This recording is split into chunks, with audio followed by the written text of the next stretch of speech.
കുറച്ചുകൂടി സമയമെടുക്കും കാര്യങ്ങൾ ഒന്ന് വ്യക്തമായി വരാൻ എന്നുള്ളതാണ് ഇപ്പോൾ ലഭിക്കുന്ന വിവരം. ഏതായാലും കൂടുതൽ വിമാനങ്ങൾ റദ്ദാക്കുന്നുണ്ട്. കയറ്റുമതി അടക്കമുള്ള കാര്യങ്ങളിൽ വലിയ പ്രതിസന്ധിയുണ്ട്. നമുക്കറിയാം, ഗൾഫ് രാജ്യങ്ങളിലേക്കൊക്കെ നമ്മുടെ സംസ്ഥാനത്ത് നിന്നായാലും ഇന്ത്യയിൽ നിന്നുടനീളം ഒരുപാട് സാധനങ്ങൾ, പഴം, പച്ചക്കറി അടക്കമുള്ള സാധനങ്ങൾ വലിയ തോതിൽ കയറ്റുമതി ചെയ്യുന്ന ഒരു പശ്ചാത്തലമുണ്ട്. പക്ഷേ അതൊന്നും ഇപ്പോൾ സംഭവിക്കുന്നില്ല. ഇതിനിടയിലാണ് വീണ്ടും സംഘർഷം രൂക്ഷമാക്കിക്കൊണ്ട് ഇറാന്റെ ഒരു കപ്പൽ അമേരിക്ക മുക്കുന്നത് എന്നുള്ളത് നിർണായകമായ ഒന്നായി മാറുന്നുണ്ട്. അത് സംഘർഷം മൂർച്ഛിക്കാൻ ഇടവരുത്തും. ഇറാന്റെ ആക്രമണത്തിന്റെ വീര്യം കൂടും. കൂടുതൽ സ്ഥലങ്ങളിലേക്ക് ഇറാൻ ആക്രമണം നടത്തുമെന്ന കാര്യത്തിൽ സംശയമില്ല. അതിനുള്ള എല്ലാ തരത്തിലുള്ള നീക്കങ്ങളും ലക്ഷണങ്ങളും ഉണ്ടാകുന്നുണ്ട് എന്നുള്ളതാണ് ഏറ്റവും പ്രധാനപ്പെട്ട ഒന്ന്. ഏതായാലും കാര്യങ്ങൾ ഒട്ടും ആശ്വാസകരമല്ല. സമാധാനത്തിനുള്ള ഒരു ശ്രമങ്ങളുമില്ല. സ്പെയിൻ അടക്കമുള്ള ചില രാജ്യങ്ങൾ മാത്രമാണ് സമാധാനം വേണമെന്നും യുദ്ധത്തിൽ തങ്ങളുടെ പങ്കാളിത്തം ഉണ്ടാകില്ല എന്നും തുടർച്ചയായി പറഞ്ഞുകൊണ്ടിരിക്കുന്നത്. പക്ഷേ അതിനൊന്നും വഴങ്ങുന്ന മട്ടില്ല. ഇതിൻ്റെ അന്ത്യം കാണുന്നതുവരെ യുദ്ധം തുടരും, ആക്രമണം തുടരുമെന്നാണ് അമേരിക്കയും ഇസ്രായേലും തുടർച്ചയായി പറയുന്നത്. നേരത്തെ ട്രംപ് പറഞ്ഞതുപോലെ മിനിമം കുറഞ്ഞത് 2 ആഴ്ച എങ്കിലും വേണ്ടിവരും ഈ ആക്രമണത്തിൽ ഇറാനെ തറപറ്റിക്കാൻ എന്നുള്ളതാണ്.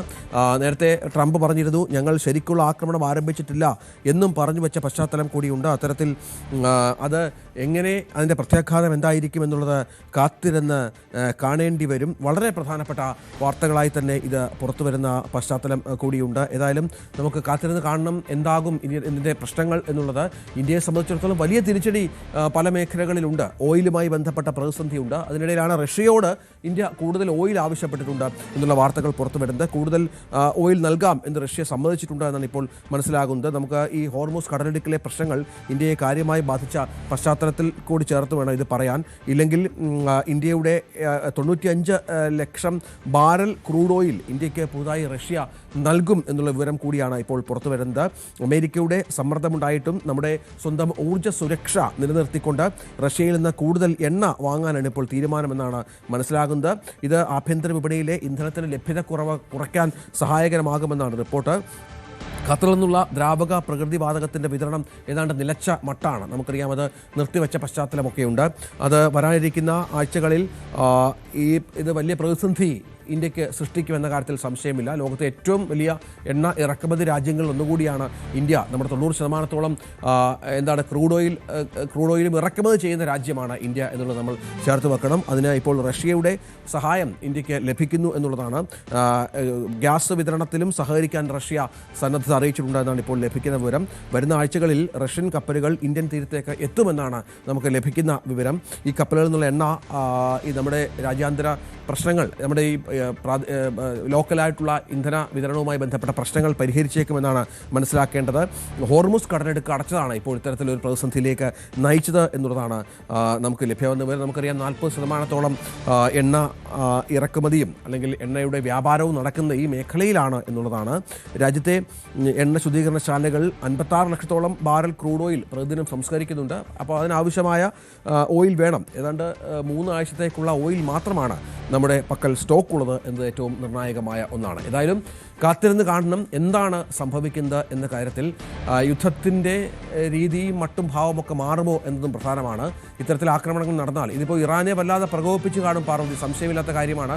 ഇത്തരത്തിൽ അവരുടെ ഒരു നാവിക കപ്പൽ തകർക്കുക, അവരുടെ നാവിക സേനാംഗങ്ങളെ കൊല്ലുക എന്നൊക്കെ പറഞ്ഞാൽ അവരെ സംബന്ധിച്ചിടത്തോളം വേറെ നിർണായകമായ ഒന്നാണ്. അവരുടെ പരമോന്നത നേതാക്കളെ അടക്കം കൊലപ്പെടുത്തിയതിന് ശേഷമാണ് ഇപ്പോൾ ഇത്തരമൊരു ചെയ്തിയിലേക്ക് അമേരിക്കയും ഇസ്രായേലും കടക്കുന്നത്. അതിൻ്റെ അർത്ഥം അമേരിക്ക ഒട്ടും വിട്ടുവീഴ്ചയ്ക്കില്ല എന്ന് തന്നെയാണോ? അത് പ്രധാനപ്പെട്ട ഒന്നാണല്ലോ. രഞ്ജിത്തെ, ഏറ്റവും പുതിയ ഒരു വിവരം ഇപ്പോൾ പുറത്തു വരുന്നുണ്ട്. അതായത് ഈ ആൾനാശം സംബന്ധിച്ച കണക്കുകളാണത്. ഈ പശ്ചിമേഷ്യൻ സംഘർഷം തുടങ്ങിയ ശേഷം, അമേരിക്കയും ഇസ്രായേലും ഇറാനുമായുള്ള ആക്രമണം തുടങ്ങിയ ശേഷം ഇതുവരെ മരിച്ച ഓരോ രാജ്യത്തിലും മരിച്ച ആൾക്കാരുടെ കണക്കുകളാണ്, കൊല്ലപ്പെട്ട ആൾക്കാരുടെ കണക്കാണ് പുറത്തു വരുന്നത്. മാർച്ച് 3 വരെയുള്ള കണക്കാണ് ഇപ്പോൾ പുറത്തു വന്നിട്ടുള്ളത്. ലെബനനിൽ 40 പേർ കൊല്ലപ്പെട്ടുവെന്നും 246 പേർക്ക് പരിക്കേറ്റുവെന്നുമാണ് ഈ റിപ്പോർട്ട് പറയുന്നത്.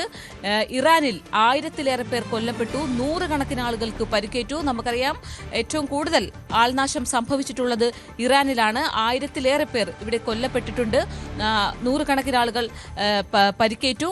ഇതിന്റെ കണക്ക് ഇനിയും ഉയർന്നേക്കും. കാരണം 2 ദിവസം മുൻപ് മാർച്ച് 3 വരെയുള്ള കണക്കാണ് ഇപ്പോൾ പുറത്തു വന്നിരിക്കുന്നത്. ഇറാഖിൽ 2 പേർ കൊല്ലപ്പെട്ടതായും 5 പേർക്ക് പരിക്കേറ്റതായുമാണ് അന്താരാഷ്ട്ര മാധ്യമങ്ങൾ പറയുന്നത്. ഇസ്രായേലിൽ 11 പേർ കൊല്ലപ്പെട്ടു, 100 കണക്കിന് ആളുകൾക്ക് പരിക്കുപറ്റി ചികിത്സയിലാണ്. ജോർദാനിൽ 5 പേർക്ക് പരിക്കുപറ്റി. കുവൈറ്റിന്റെ കാര്യമെടുത്താൽ 3 പേർ കൊല്ലപ്പെടുകയും 35-ലേറെ പേർക്ക് പരിക്കേൽക്കുകയും ചെയ്തു. ബഹ്റൈനിൽ ഒരാളാണ് കൊല്ലപ്പെട്ടത്. ഇതിൽ 4 പേർക്ക് പരിക്കേറ്റുവെന്നാണ് കണക്കുകൾ പറയുന്നത്. ഖത്തറിൽ ഈ ആക്രമണത്തിൽ 16 പേർക്ക് പരിക്കേറ്റു. UAEയുടെ കാര്യമെടുത്താൽ 3 പേരാണ് കൊല്ലപ്പെട്ടതെന്നാണ് അന്താരാഷ്ട്ര മാധ്യമങ്ങളുടെ കണക്ക്.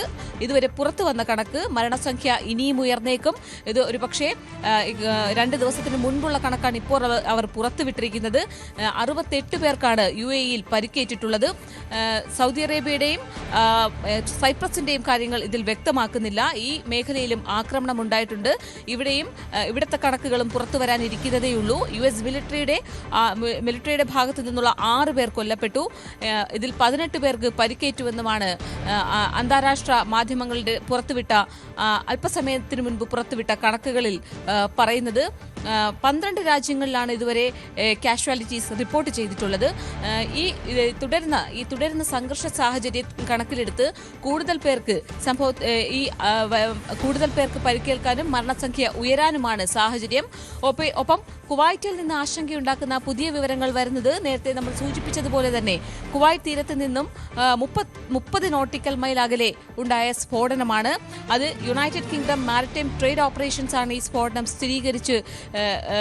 സ്ഥിരീകരിച്ചത്. എണ്ണ ടാങ്കറിൽ ചോർച്ചയുണ്ടായെന്നും ഈ ടാങ്കറിൽ നിന്നുള്ള എണ്ണ കടലിലേക്ക് പടരുന്നതായും വിവരങ്ങൾ വരുന്നുണ്ട്. നമുക്കറിയാം, കൊച്ചിയിൽ ചരക്ക് കപ്പൽ ഇന്ധനവുമായി എത്തിയ കപ്പൽ മുങ്ങിയപ്പോൾ ഉണ്ടായ പരിസ്ഥിതി പ്രശ്നം അറിയാം. ഇതുപോലെയുള്ള പരിസ്ഥിതി പ്രത്യാഘാതങ്ങൾ ഈ ഭാഗങ്ങളിലെല്ലാം ബാധിക്കും.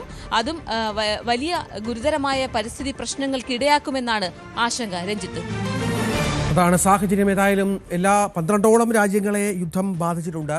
ഈ രാജ്യങ്ങളിലൊക്കെ മരണങ്ങൾ സംഭവിക്കുന്നു, മനുഷ്യർക്ക് പരിക്കേൽക്കുന്ന പശ്ചാത്തലമൊക്കെ ഉണ്ടായിരുന്നു. ഏതായാലും യുദ്ധം അവസാനിക്കുന്ന മട്ടില്ല. പ്രത്യാക്രമണങ്ങൾ തുടരുകയാണ്. പാർവതിയാണ് ഏറ്റവും പുതിയ വിവരങ്ങളുമായി ചേർന്നത്. യുദ്ധത്തിൻ്റെ ഏറ്റവും പുതിയ അപ്ഡേറ്റ്സ് വരും മണിക്കൂറുകളിലും ന്യൂസ് 8 പ്രേക്ഷകർക്ക് കാണാം.